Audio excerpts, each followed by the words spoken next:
Hi guys, and welcome to this video. This video is going to be covering stripping and replacing parts on a carburetor. So we're going to go over the whole process. So two carbs. This is the one that at the moment, as far as I can tell, just from looking on the outside, we're going to use. And this is the one that actually came off the saw. So very quickly, why am I not using the original? One simple reason, and it's this butterfly linkage, this throttle linkage. Look how much slop is in there. Essentially, what that can cause is air to come in and cause you lean symptoms. You can take this linkage out. You can drill it, pop a little bit of an O-ring in there, and put it back together. But every time you do something like that, you run the risk of causing more problems. And I've done it before successfully. However, you have problems with linkages starting to bind. You have problems with positioning of the linkage itself. It doesn't close properly. There are a whole host of problems. Each time you fiddle, you can cause problems. So in this case, I have a spare one, and it's off another 08S. We are going to give this one a go. I just don't want to risk it. So that's going to go in the order. So they come out. We've got one there. Two.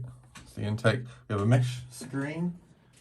Be careful not to damage this O-ring if you plan, this cork little O-ring if you plan on reusing it. I'll take these outers off as well.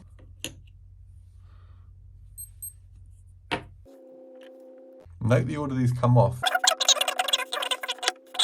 So this is generally one of the culprits when this is the metering diaphragm. This contacts the needle, and if this becomes like a crisp, then it's obviously not going to work.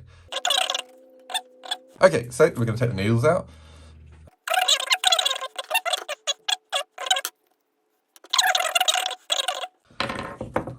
Sometimes these springs can even be different. So no, it doesn't matter if we mix those up, they're the same. To me, it looks like the pitch is different.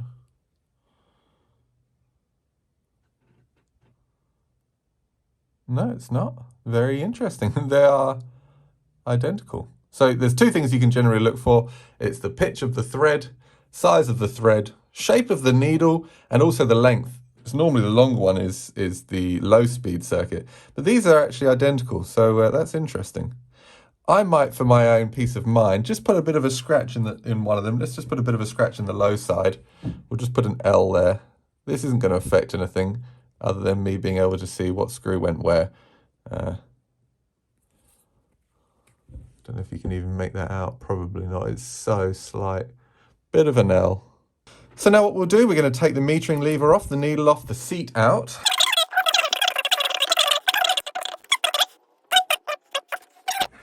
Very useful tool to have. Highly recommend you get one. It's a deep 8mm socket, but the walls are thinner. Not by much. By literally probably 0.5 millimeter, but that's what it takes. So that's out as well. Under there, you have a very small little washer, a little brass washer. Again, don't force it. And that's everything in there. If you haven't got a Mighty Vac, I highly recommend you get one. Placing that on there. I'm going to pull a vacuum. This should hold, but it probably won't because it's a pretty old carb. No, it's bleeding off. Oh, sorry, can you see? So, in essence, what that means is that air is going to leak, or can leak, back through this valve here at idle, fill this area, this metering chamber up with air, or at least bring air in, and then the idle speed, or the idle side, is going to be running lean because it's going to be sucking air in. That is an issue. So what we'll do, how do we remove this? Some are different than others. So some you have to push out from the inside, some you have to tap through. This one we tap through. Let's take that out. And when you do these tests, make sure that you have the needle out, or when you punch this drilling out, make sure the needle's out, because otherwise you can break the end of the needle off. There we go.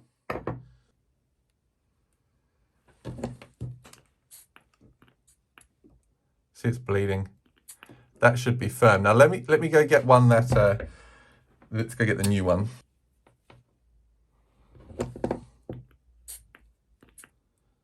See how that's holding? And the other one didn't? That's what we want. So doing this one hand is going to be a bit tricky, but really it's all set up. So I have the drill bit in, small sharp drill bit We have the carb in a vise. The vise is clamped down. I have the lock set so it's just slightly below the surface so it can't pull itself in. And here we go.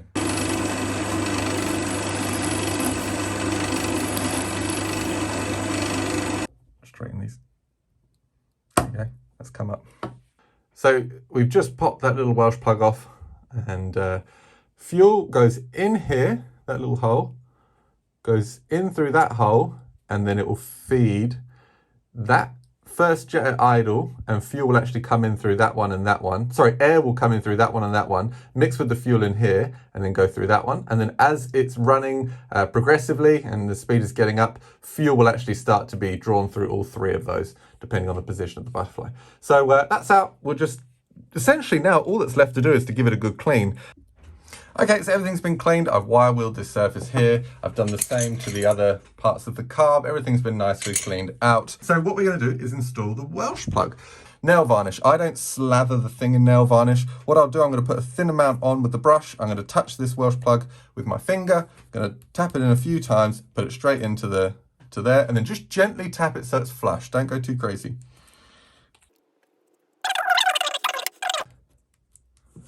Couple of dabs. Seat at home. That's in place, and now all we're going to do before it's set, we're going to tap it down just gently, just to flatten the head just right.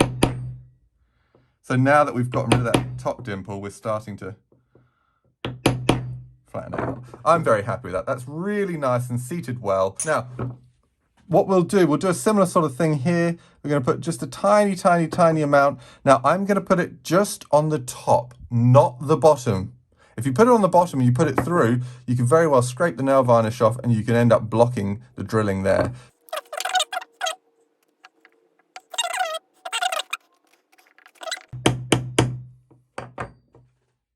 Very nice there.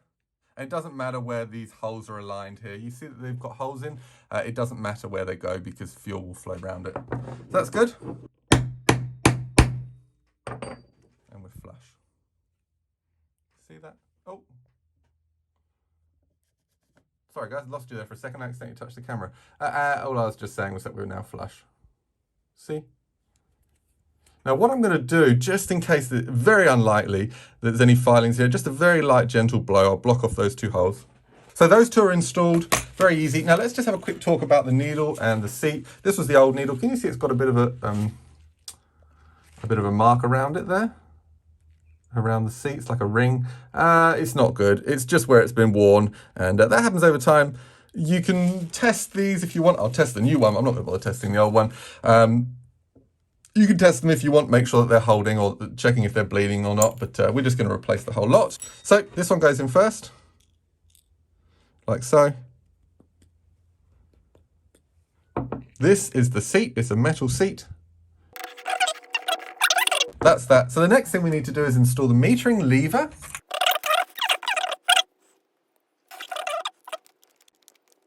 Okay, let's just tighten this down now. Again, snug, and then 1/8, snug, 1/8. That's all we're doing.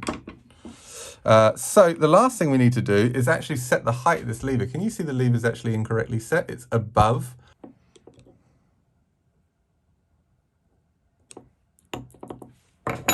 Make sure that seats. So just starting to bleed is ideal. See it dropping down slowly. And that's the perfect height. So I'm going to flip it over and I'm going to basically flip on each piece as we go.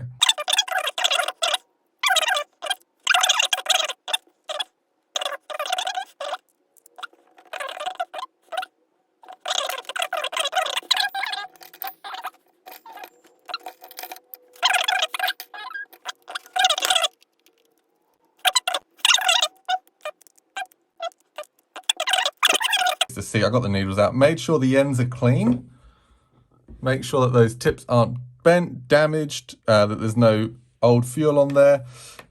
So this happens a lot and it is a bit frustrating. I've seen it over and over again. So these are the two O-ring, the two washers that came off the carb originally. I'm going to have to reuse them because the new ones aren't the right size for this model, even though it's It says it's all right. Clearly it's not been packed correctly. I've seen this so many times. And the other thing, look at these O-rings.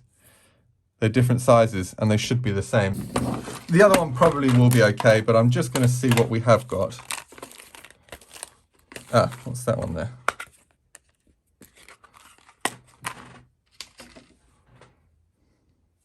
Perfect. Ha! What's the chances? That's seated, half, 1. That's snug, half, 1. And we're good to go. Tiny, just a small amount. We've done there, just a tiny bit on the threads. Go up to it, touch it. 1 full turn, half, 1.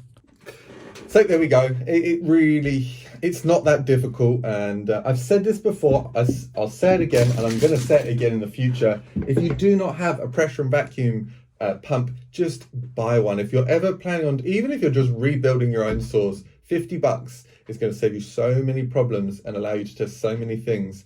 So there we go. Hope you enjoyed it, guys. Next, we're going to probably do the recall side of things and we'll take it from there. All right, catch you. Bye.